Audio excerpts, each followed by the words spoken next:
আসসালামু আলাইকুম সবাইকে। আজকে পরিমিতির আরো একটি কমন সৃজনশীল নিয়ে আলোচনা করব। এই প্রশ্নগুলোর মধ্যে সবচেয়ে কমন প্রশ্ন হচ্ছে ঘ নাম্বার প্রশ্নটি। প্রত্যেক বছরই কিন্তু কোনো না কোনো বোর্ডে হুবহু এই প্রশ্নটি এসে থাকে, তাই সম্পূর্ণ ক্লাসটি মনোযোগ দিয়ে দেখার অনুরোধ রইল। এখানে ক নম্বরে বলা হয়েছে একটি সুষম ষড়ভুজের বাহুর দৈর্ঘ্য 5 সেন্টিমিটার হলে এর ক্ষেত্রফল নির্ণয় করো। এখানে ক নম্বরে দেওয়া আছে ষড়ভুজের ষড়ভুজের বাহুর দৈর্ঘ্য। বাহুর দৈর্ঘ্য কত দেওয়া আছে? বাহুর দৈর্ঘ্যকে প্রকাশ করে এই দ্বারা। বাহুর দৈর্ঘ্য দেওয়া আছে এখানে, এই যে সর্বোচ্চের বাহুর দৈর্ঘ্য দেওয়া আছে 5 সেন্টিমিটার, সেহেতু লিখে দিলাম 5 সেন্টিমিটার। এবং যেহেতু ষড়ভুজ, তার মানে ষড়ভুজ মানে এর বাহুর সংখ্যা হচ্ছে 6টি, ঠিক আছে? সেহেতু বাহুর সংখ্যা কি লেখা যায়? এবং বাহুর সংখ্যা বাহুর সংখ্যাকে প্রকাশ করে হচ্ছে গিয়ে n দ্বারা। যেহেতু ষড়ভুজ তাহলে বাহুর সংখ্যা হচ্ছে 6টি, ঠিক আছে? সুতরাং বলা হয়েছে, এখানে প্রশ্নে বলা হয়েছে কি নির্ণয় করতে? ক্ষেত্রফল নির্ণয় করতে।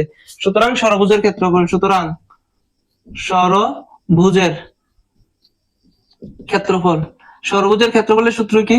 ষড়ভুজের ক্ষেত্রফলের সূত্র হচ্ছে n square a² into cot 180 degree by n। এটা হচ্ছে ষড়ভুজের সূত্র, ঠিক আছে? n²/4 cot 180 degree by n। এখন কি লেখা যায়? n এর মান কত? 6, n এর মান কিন্তু 6 এবং a এর মান কত? 5। এর উপর স্কয়ার আছে, দিয়ে দিলাম স্কয়ার ভাগ 4 ইনটু cot কত ডিগ্রি আছে এখানে? 180 ডিগ্রি। এখানে n এর মান কত? 6, ঠিক আছে? এবার যদি আমরা ক্যালকুলেশন করি কি দাঁড়ায়? 6 গুণন 5² হচ্ছে 25 ভাগ 4 ইনটু cot 180 ডিগ্রিকে যদি 6 দ্বারা ভাগ করি কত ডিগ্রি থাকে? 30 ডিগ্রি। এবার যদি আমরা হিসাব করি 25 আর 6 যদি আমরা গুণ করি, 6 আর 25 কত হয়? 150 ভাগ 4 গুণন cot 30 ডিগ্রি মান হচ্ছে √3। এবার যদি আমরা ক্যালকুলেশন করি কত? 150 ভাগ 4, 150 ভাগ 4 সমান সমান 37.5 পাই। তাহলে লিখতে পারি আমরা কি? 37.5 ইনটু √3। এবার সম্পূর্ণটা হিসাব করে লিখি।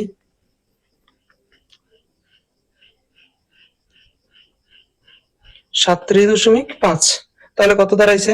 64.95, ঠিক আছে? এটাই হচ্ছে গিয়ে ষড়ভুজের ক্ষেত্রফল। এই সৃজনশীলের মধ্যে সবচেয়ে সহজ প্রশ্ন হচ্ছে খ নম্বর প্রশ্নটি। এখানে কিন্তু বলা হয়েছে পুকুর পাড়ের ক্ষেত্রফল নির্ণয় করো। উদ্দীপকে দেওয়া আছে একটি সামান্তরিকের দৈর্ঘ্য ও প্রস্থ একটি আয়তক্ষেত্রের দৈর্ঘ্য ও প্রস্থের সমান। তাহলে আমরা কি লিখতে পারি? খ নাম্বার, যেহেতু সামান্তরিকের দৈর্ঘ্য ও প্রস্থ আয়তক্ষেত্রের দৈর্ঘ্য প্রস্থের সমান, দৈর্ঘ্য ও প্রস্থের সমান, তাহলে সেহেতু কি লেখা যায়? সেহেতু কি লেখা যায়? সেহেতু লেখা যায়। এখানে কিন্তু বলা হয়েছে সামান্তরিকের দৈর্ঘ্য প্রস্থ হচ্ছে আয়তক্ষেত্রের দৈর্ঘ্য প্রস্থের সমান। এখানে সামান্তরিকের দৈর্ঘ্য কিন্তু দেওয়া আছে 50, এই যে দৈর্ঘ্য প্রস্থ এবং একটি কর্ণের দৈর্ঘ্য দেওয়া আছে। দৈর্ঘ্য হচ্ছে 50, প্রস্থ হচ্ছে 40 এবং কর্ণের দৈর্ঘ্য আছে 30। যেহেতু দৈর্ঘ্য প্রস্থ আয়তক্ষেত্রের দৈর্ঘ্য প্রস্থের সমান, সেহেতু আয়তক্ষেত্রের দৈর্ঘ্য কত হবে? আয়তক্ষেত্রের দৈর্ঘ্য কত হবে? আয়তক্ষেত্রের দৈর্ঘ্য সমান 50 কি দেওয়া আছে? মিটার। এবং প্রস্থ কত হবে? এবং প্রস্থ সামান্তরিকের প্রস্থের সমান, সামান্তরিকের প্রস্থ 40, সেহেতু আয়তক্ষেত্রের প্রস্থ 40। এখন ক্ষেত্রফল, যদি আমরা ক্ষেত্রফল নির্ণয় করি, আয়তক্ষেত্রের ক্ষেত্রফলের সূত্র কি? আয়তক্ষেত্রের ক্ষেত্রফলের সূত্র হচ্ছে দৈর্ঘ্য গুণন প্রস্থ, দৈর্ঘ্য গুণন প্রস্থ, অথবা এবি দিয়েও লেখা যায়। আচ্ছা, দৈর্ঘ্য কত পাইছি? 50 ইনটু প্রস্থ পাইছি 40, ঠিক আছে? সমান সমান কত পাইছি? 4 5 20 আর হচ্ছে 2 শূন্য 2000 বর্গ মিটার। এটা পাইছি আমরা আয়তক্ষেত্রের দৈর্ঘ্য এবং প্রস্থ। এবার বলা হয়েছে আয়তক্ষেত্রটির ভেতরের চারদিকে 2.5 মিটার চওড়া পারবিশিষ্ট একটি পুকুর খনন করা হলো। এখন যদি আমি আয়তক্ষেত্রটা আঁকি, এই যে আয়তক্ষেত্রটা আঁকলাম, যার দৈর্ঘ্য হচ্ছে 50 এবং প্রস্থ হচ্ছে 40, অর্থাৎ এখান থেকে এখন পর্যন্ত পার্থক্য দূরত্ব হচ্ছে 40। এখন বলা হইলো 2.5 মিটার চওড়া পার বিশিষ্ট একটি পুকুর খনন করা হয়েছে। আচ্ছা, পার বিশিষ্ট একটি পুকুর খনন করা হইলো, তাহলে এখন যদি আমরা এই চতুর্দিকে একটা পার রাখি, আমরা পারের দৈর্ঘ্য কত? 2 দশমিক চওড়া না, 2.5 মিটার চওড়া। তাহলে পাড়ের দৈর্ঘ্য কত পাই আমরা? এখান থেকে এখানের দূরত্ব হচ্ছে 2.5 এবং এখান থেকে এখানের দূরত্ব হচ্ছে 2.5, এখান থেকে এখানের দূরত্ব 2.5, চতুর্দিক দিয়ে 2.5 মিটারের একটি রাস্তা রাখার পর পুকুর খনন করছে। এখন যদি আমরা পার বাদে আমরা কি লিখতে পারি? পার বাদে পুকুরের দৈর্ঘ্য, পার বাদে পুকুরের দৈর্ঘ্য। আচ্ছা, পার বাদে পুকুরের দৈর্ঘ্য অর্থাৎ পার বাদে পুকুরের দৈর্ঘ্য ছিল এখান থেকে এখান পর্যন্ত 50 মিটার। যদি এদিক দিয়ে 2.5 মিটার কমে এবং এদিক দিয়ে 2.5 মিটার কমে, দুই দিক দিয়ে কত কমে? টোটাল 5 কমে। সেহেতু পার বাদে কত থাকে? টোটাল এখান থেকে এখান পর্যন্ত কিন্তু 50 আছে, এদিক দিয়ে 2.5 কম, এদিক দিয়ে 2.5 কম, অর্থাৎ দুই দিক দিয়ে 2.5 কমলে 5 কমে। 50 থেকে যদি আমরা 5 মিটার কমে কত থাকে? 45 মিটার কিন্তু থাকে পারের দৈর্ঘ্য। সেহেতু লিখতে পারি 50 মাইনাস, ঠিক আছে, দুই দিক দিয়ে পার কত কত কমে? 2.5 যোগ 2.5, এতটুকু কমে। তাহলে লেখা যায় 50 মাইনাস 5, এই দুটো যোগ করলে 5 হয়, থাকে কত? 45 মিটার, ঠিক আছে। আচ্ছা, পার বাদে পুকুরের প্রস্থ, পার বাদে পুকুরের প্রস্থ, টোটাল পুকুরের প্রস্থ হচ্ছে 40 মিটার। যদি এদিক দিয়ে 2.5 কমে, এদিক দিয়ে 2.5 কমে, 5 কমে, তাহলে কত থাকে? 40 মাইনাস, দুই দিক দিয়ে কিন্তু 2.5 করে কমবে, 2.5 যোগ 2.5, দুই দিক দিয়ে কমাই দিলাম, তাহলে কত থাকে? 40 মাইনাস 5 ইকুয়াল টু 35। অর্থাৎ পার বাদে পুকুরের প্রস্থ পাইছে 35। তাহলে পার বাদে পুকুরের ক্ষেত্রফল কত? পার বা রাস্তা বাদে, পারই তো রাস্তা, কেমন? সুতরাং পার বা রাস্তা বাদে, পার বা রাস্তা বাদে পুকুরের ক্ষেত্রফল, অর্থাৎ পার বাদে পুকুরের দৈর্ঘ্য পাইছি 45 এবং পার বাদে পুকুরের প্রস্থ পাইছি 35, অর্থাৎ ক্ষেত্রফলের সূত্র কিন্তু দৈর্ঘ্য গুণন প্রস্থ। এবার গুণ করে দেখি, হবে বর্গ মিটার ক্ষেত্রফলের একক। এবার যদি গুণ করি 45 ইন্টু 35 কত হয় দেখি? 45 গুণন 35, 1575, 1575। সুতরাং রাস্তার ক্ষেত্রফল,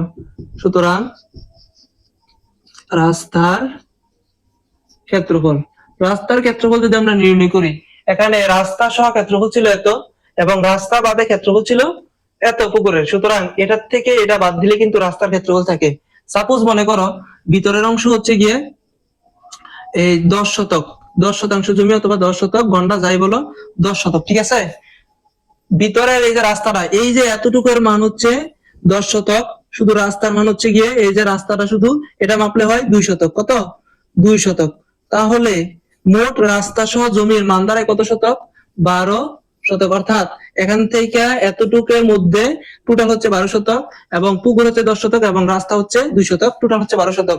যদি রাস্তার 2 শতক আমরা বাইর করতে যাই তাহলে কি করণীয়? টোটাল হচ্ছে গিয়ে 12 শতক থেকে যদি আমরা পুকুর 10 শতক বাদ দেই তাহলে কিন্তু রাস্তা 2 শতক বাইর হয়, কেমন? এই ক্ষেত্রেও একই, সম্পূর্ণটার থেকে যদি আমরা শুধু পুকুরের ক্ষেত্রফলটা বাদ দেই তাহলে কিন্তু রাস্তার ক্ষেত্রফলটা থাকবে, কেমন? তাহলে এখন কত পাইছি আমরা? সম্পূর্ণটার ক্ষেত্রফল হচ্ছে 2000 গুণন এবং পুকুর 2000 বর্গমিটার এবং রাস্তা বাদে পুকুরের ক্ষেত্রফল হচ্ছে 1575 বর্গমিটার। তাহলে রাস্তার ক্ষেত্রফল কত দাঁড়ায়? সমান সমান রাস্তার ক্ষেত্রফল 2000 মাইনাস 1575 সমান সমান 425 বর্গ মিটার, ঠিক আছে। সুতরাং রাস্তার ক্ষেত্রফল হচ্ছে 400 বর্গ মিটার। এটাই হচ্ছে কি আনসার।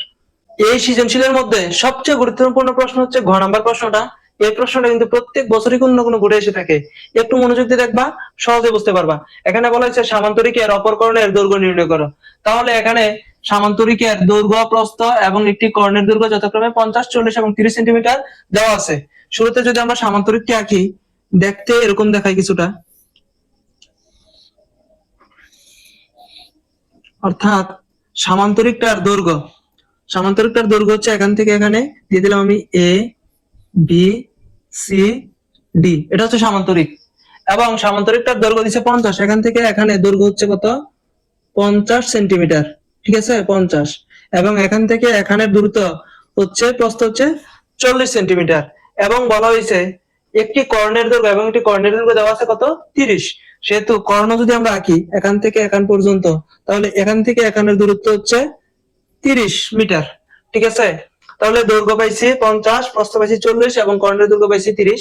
এবার বলা হয়েছে সমান্তরালটির অপর কর্ণের দৈর্ঘ্য নির্ণয় করো। অপর কর্ণ বলতে বি থেকে ডি পর্যন্ত যে একটা কর্ণ আছে, এই কর্ণের দৈর্ঘ্য আমাদেরকে বাইর করতে বলছে। তাহলে বি ডি এর দূরত্ব আমরা বাইর করব। যদি বি ডি এর দূরত্ব বাইর করি, তাহলে আমাদেরকে একটু এক্সট্রা কাজ করতে হবে। এখানে দিলাম আমি এ থেকে একটা বরাবর একটা লম্বা এঁকে দিলাম, এটার নাম দিলাম আমি এ এফ।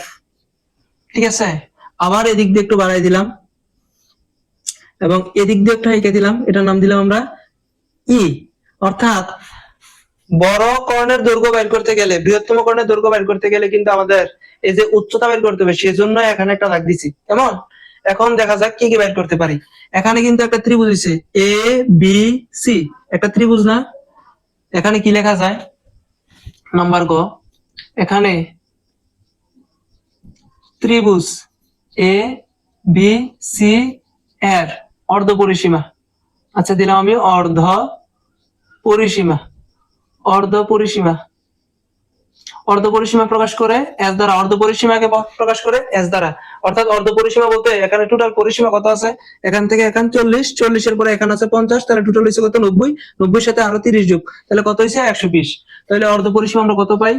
40 যোগ 50 যোগ 30, অর্থাৎ টোটাল পরিসীমা হচ্ছে এটা। যখন অর্ধ পরিসীমা বাইর করবো তখন 2 দ্বারা ভাগ করতে হবে, তাহলে টোটালটা যোগ করলে হয় 120, 120 এর 2 দ্বারা ভাগ করলে হয় 60। ঠিক আছে, 60 পাইছি আমরা এটার অর্ধ পরিসীমা। আচ্ছা, অর্ধ পরিসীমাটা পাইছি। এখন তাইলে এবিসি ত্রিভুজের ক্ষেত্রফল কি দাঁড়ায়? ত্রিভুজ এ বি সি এর ক্ষেত্রফল, এ বি সি এর ক্ষেত্রফল। আচ্ছা, এটার ক্ষেত্রফল কি পাই আমরা? এর ক্ষেত্রফল হচ্ছে root over s into s minus a into s minus b into s minus c. এখন এস রুট ওভার এস এর মান কিন্তু আমরা পাইছি 60। ঠিক আছে, আবারও এস এর মান কত? 60। তাহলে এখানে বাহু কিন্তু তিনটা, একটা হচ্ছে বিসি বাহু যার দৈর্ঘ্য 50, একটা হচ্ছে এবি বাহু যার দৈর্ঘ্য হচ্ছে 40, এবং একটা বাহু হচ্ছে এসি যার দৈর্ঘ্য 30। অর্থাৎ এ বি সি দ্বারা কিন্তু তিনটা বাহুর দৈর্ঘ্যকে বোঝায়। তাহলে শুরুতে আমরা এস এর মান 60 বসাইলাম, এ মাইনাস এর মাইনাস, এর বদলে প্রথম বাহু ধরলাম 40, তারপরে আবার কি আছে এস, এবার বি এর বদলে দ্বিতীয় বাহু ধরলাম 50, এবং এস মাইনাস সি এর বদলে তৃতীয় বাহু ধরলাম কত? 30। বুঝাইতে পারছি? অর্থাৎ তিনটা বাহু হচ্ছে এবিসি দ্বারা, তুমি যে কোনো বাহু নিতে পারবা, এ দ্বারাও এ বাহুটা নিতে পারবা, এটা নিতে পারবা, এটা নিতে পারবা, যে কোনো একটা নিলেই হইলো। তাহলে এবার রুট ওভার দিলাম 60, এবং 60 থেকে 40 বিয়োগ করলে কত থাকে? গুণ 20, এবং এখানেও 60 হবে, এস এর মান কত? 60, 60 এর থেকে 50 বিয়োগ করলে থাকে কত? 10, গুণন এখানেও এস এর মান কত? 60 দেওয়ার দরকার ছিল, 60 থেকে 30 বিয়োগ করলে কত থাকে? 30। এবার যদি টোটাল আমরা গুণ করি কত হয়? 3 একে 3, 3 দুগুণে 6, 6 আর 6 গুণ করলে হয় 6 6 36, শূন্য আছে একটা, দুইটা, তিনটা, চারটা, সেহেতু চারটা শূন্য বসাই দিলাম। এবার তাহলে রুট ওভার করলে 3600 অর্থাৎ 600 হবে। কেমন? 3600 আর রুট ওভার হবে 3600 কে বর্গমূল করলে 600 হয়। তাহলে এখানে পাইছি আমরা এবিসি এর ক্ষেত্রফল 600। তাহলে আবার কিন্তু লেখা যায়, আবার ত্রিভুজ এ বি সি এর ক্ষেত্রফল, ক্ষেত্রফল সমান সমান কি লেখা যায়? এবিসি এর ক্ষেত্রফল সমান সমান হাফ ইন্টু ভূমি ইন্টু কি লেখা যায়? উচ্চতা। ঠিক আছে, ত্রিভুজের ক্ষেত্রফলের সূত্র এটা, হাফের হাফ। ভূমি হচ্ছে বি থেকে সি পর্যন্ত দূরত্বটা হচ্ছে ত্রিভুজের মধ্যে ভূমি, সেহেতু ভূমি পাইছি কত? ইন্টু 50 ইন্টু উচ্চতা কিন্তু দেওয়া নাই, উচ্চতা হচ্ছে এ আর এফ হচ্ছে উচ্চতা। তাহলে কি লিখে দিতে পারি আমরা? এফ লিখে দিতে পারি। 2 দ্বারা 50 কে ভাগ করলে হয় 25, তাহলে কি লিখতে পারি? 1 আর 25 গুণ করলে হয় 25, আর এখানে আছে এফ, এ এফ। এখানে কিন্তু দেখা যায় এবিসি এর ক্ষেত্রফল বের করছি আমরা, এটা পাইছি। আবার ত্রিভুজ এবিসি এর ক্ষেত্রফল এটা পাইছি, এটাও এবিসি এর ক্ষেত্রফল, এটাও এবিসি এর ক্ষেত্রফল। তাহলে কি লেখা যায় প্রশ্ন মতে? প্রশ্ন মতে কত? 25 এফ সমান সমান কি লেখা যায়? 600, বা এ এফ সমান সমান 25 আছে গুণ অবস্থায়, উপর পক্ষে গেলে কি হবে? ভাগ। সুতরাং এ এফ সমান সমান 600 কে যদি আমরা 25 দ্বারা ভাগ করি কত হয়? 4 4 4 24 হয় মনে হয় সম্ভবত। 600 ভাগ হচ্ছে 25, তাহলে 24 হয়। 100 কে ভাগ করলে যদি 4 বার হয় তাহলে 600 কে 4 × 24 বার হয়। সুতরাং এফ সমান সমান 24। আচ্ছা, এফ এর মান পেয়েছি আমরা 24, অর্থাৎ এখান থেকে এখানের দূরত্ব হচ্ছে কত? 24। এখন প্রশ্ন হচ্ছে এখান থেকে এখানের দূরত্ব 24, তাহলে এখান থেকে এতটুকুর দূরত্ব যাই, এখান থেকে এতটুকুর দূরত্ব কি সেম, তাহলে মানে সমান। সুতরাং এটাও কত? 24। তাহলে কি লেখা যায়? যেহেতু যেহেতু এ এফ সমান সমান কি ডি ই, সেহেতু ডি ই সমান সমান 24 মিটার। ঠিক আছে, এতটুকু এখানে পাইছি এতটুকু। এবার যদি এই যে আমরা এ বি এর থেকে ডি পর্যন্ত আমরা বাইর করব, আমাদেরকে কিন্তু বাইর করতে হবে বি ডি এর দূরত্ব, আমাদেরকে কিন্তু বাইর করতে হবে। যদি আমরা বি থেকে ডি এর দূরত্ব আমরা বাইর করতে যাই, তাহলে আমাদের কি লাগবে? এটা কিন্তু একটা সমকোণী ত্রিভুজ, অর্থাৎ ডি ই বি গুণ একটা কিন্তু সমকোণী ত্রিভুজ, অর্থাৎ বি ই ডি ত্রিভুজটা হচ্ছে একটা সমকোণী ত্রিভুজ। এই ত্রিভুজের ক্ষেত্রে যদি আমরা বিডি এর মান বের করতে যাই, অর্থাৎ এটা কিন্তু একটা অতিভুজ, যদি অতিভুজের মান আমরা বের করতে যাই তাহলে আমাদের কি লাগে? এই যে এখানে লাগবে লম্ব এবং ভূমির দৈর্ঘ্য। ভূমির দৈর্ঘ্য বি থেকে সি পর্যন্ত 50 পাইছি, এতটুকুর দৈর্ঘ্য কিন্তু আমরা পাই নাই। একটু খেয়াল করো, এখান থেকে এখানের দূরত্ব 40, সুতরাং এখান থেকে এখানের দূরত্ব কত? 40। এটাও কিন্তু প্রস্থ, তাহলে এটার মান পাইছি 24, এটার মান পাইছি 40, তাহলে এটার মান কত দাঁড়ায়? সুতরাং এখানে আমরা কি লিখতে পারি? এখানে লেখা যায় অতিভুজ স্কয়ার ইকুয়াল টু লম্ব স্কয়ার প্লাস ভূমি স্কয়ার, একটা সূত্র আছে। তাহলে এখানে যদি আমরা সি ডি ই ত্রিভুজের ক্ষেত্রে কল্পনা করি, এখন সি ডি ই ত্রিভুজের ক্ষেত্রে এখন ত্রিভুজ সি ডি ই এর ক্ষেত্রে, ঠিক আছে, ত্রিভুজ সি ডি এর ক্ষেত্রে আমরা কি লিখতে পারি? আমরা লিখতে পারি এ হচ্ছে সিডি হচ্ছে গিয়ে ভূমি, তাহলে কি লেখা যায়? এই ত্রিভুজের ক্ষেত্রে সিডি হচ্ছে ভূমি এবং ডি হচ্ছে লম্ব, এবং সি আর ডি হচ্ছে গিয়ে, সি ডি হচ্ছে অতিভুজ, সি আর ই হচ্ছে ভূমি, এবং ই আর ডি হচ্ছে গিয়ে লম্ব। সেটা আমরা লিখতে পারি ভূমি স্কয়ার, অর্থাৎ সি ই স্কয়ার, অর্থাৎ ভূমি স্কয়ার প্লাস লম্ব স্কয়ার ই ডি স্কয়ার, এটা হচ্ছে লম্ব, ই ডি স্কয়ার সমান সমান কি লিখতে পারি আমরা? সি ডি স্কয়ার, অর্থাৎ অতিভুজ স্কয়ার, সি ডি স্কয়ার, অর্থাৎ ভূমি স্কয়ার প্লাস লম্ব স্কয়ার সমান সমান অতিভুজ স্কয়ার। এটা হচ্ছে পিথাগোরাসের একটা সূত্র।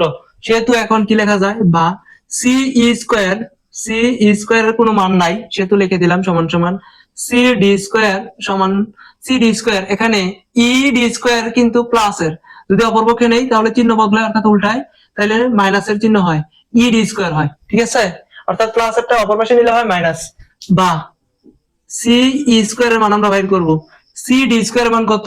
অর্থাৎ সি ডি এর মান কিন্তু 40, দেখলাম 40, এটার উপর স্কয়ার আছে দিয়ে দিলাম স্কয়ার, মাইনাস ইডি, ইডি এর মান কত? 24 পাইছি, সেহেতু লিখে দিলাম আমরা 24 স্কয়ার। বা সি ই স্কয়ার সমান সমান 40 কত হয়? 40 স্কয়ার 4 4 কত? 16, ডাবল শূন্য হয়, মাইনাস 24 স্কয়ার কত হয়? 24 গুণন 24, 24 গুণন 24 হয় 576, 24 স্কয়ার, অর্থাৎ 24 কে দুইবার গুণ করলে হয় 576। বা C E square equal to কত পাইছি আমরা? 600 মাইনাস 576, 1600 মাইনাস 576, 1024 কত পাইছি? 1024। বা সি ই সমান সমান, এখানে স্কয়ার আছে না, তাহলে অপরপক্ষে কি হবে? Root over 1024। সুতরাং সি ই সমান সমান রুট ওভার 1024 কত হয়? রুট ওভার 1024, টোটাল হয় 32, কত হয়? 32। অর্থাৎ আমরা এখান থেকে এখানের মান পাইছি আমরা 32 পাইছি, 32 মিটার। তাহলে এবার কিন্তু অঙ্কটা সহজ। এবার বি আর ডি এর মান বের করতে বলছে। এখন আমরা কি পাইছি? আমরা এই যে এখানে এই যে একটা ত্রিভুজ পাইছি বি ডি ই ত্রিভুজ, এই যে একটা কোণাকুণি ত্রিভুজ পাইছি, এটা কিন্তু একটা সমকোণী ত্রিভুজ, এই কোণটার মান কিন্তু 90 ডিগ্রি। কেমন? তাহলে কি লেখা যায়? এখন বি ডি ই ত্রিভুজের ক্ষেত্রে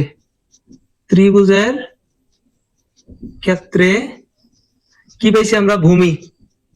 ভূমি সমান সমান এখান থেকে একটু খেয়াল করো, ভূমি এখান থেকে এখান পর্যন্ত হচ্ছে 50 এবং এখান থেকে এখান পর্যন্ত হচ্ছে 32, তাহলে টোটাল কত হয় ভূমি? 50 যোগ 32 সমান সমান দাঁড়ায় 82। ঠিক আছে, 82 মিটার, অর্থাৎ এখান থেকে এখানের দূরত্ব টোটাল 82 মিটার।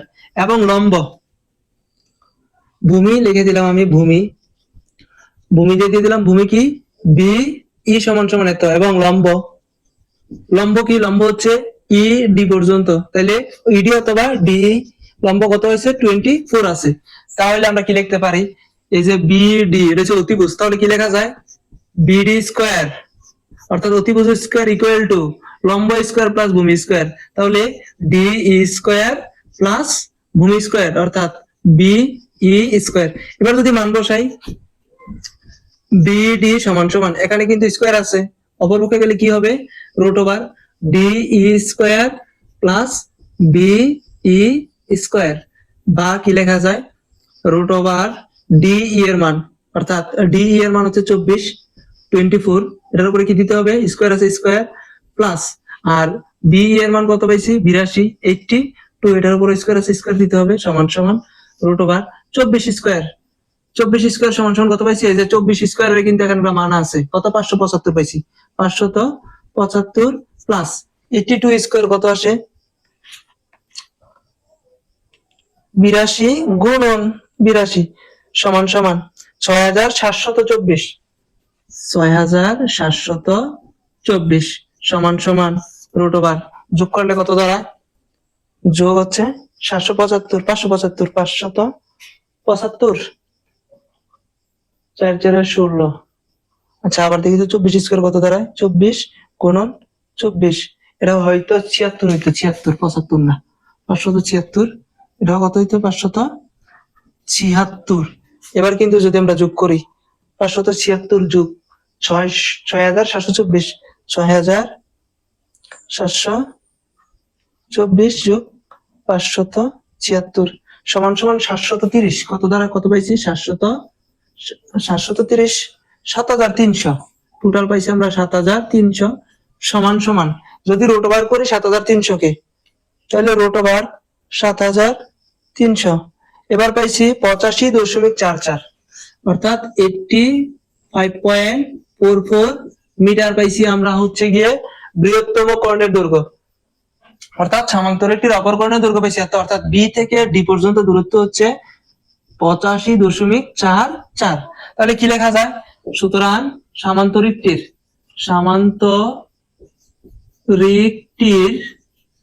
অপর কর্ণের দৈর্ঘ্য সমান সমান 85.44 মিটার।